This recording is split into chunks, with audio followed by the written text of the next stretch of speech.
நள்ளிரவில் விடாமல் குரைத்த நாய்கள். இருட்டுக்குள் இருந்து வீட்டுக்கு அருகே வந்த பெரிய உருவம்.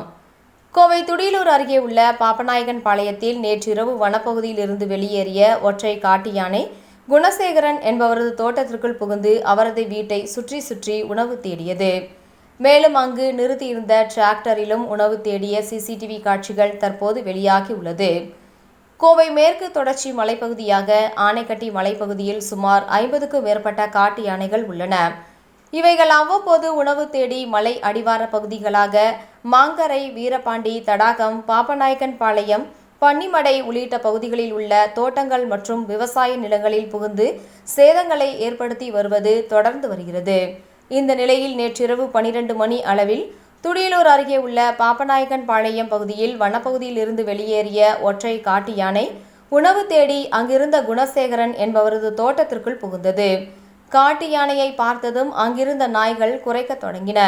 இருந்த போதிலும் அந்த யானை வீட்டை சுற்றி சுற்றி உணவு தேடியது. அப்போது அங்கிருந்த அரிசி மூட்டைகளை தூக்கி வீசி அதை தின்று சேதப்படுத்தி உள்ளது. மேலும் அங்கு நிறுத்தியிருந்த டிராக்டரிலும் ஏதாவது உணவு கிடைக்குமா என தேடியது. கிடைக்காததால் அங்கிருந்து சென்று விட்டது. சத்தம் கேட்டு வீட்டில் இருந்தவர்கள் ஜன்னல் வழியாக பார்த்தபோது காட்டு யானை இருப்பதை கண்டு வீட்டினுள்ளேயே இருந்துவிட்டனர். இது அங்கு பொருத்தியிருந்த சிசிடிவியில் பதிவாகி இருந்தது. அது தற்போது வெளியாகி உள்ளது.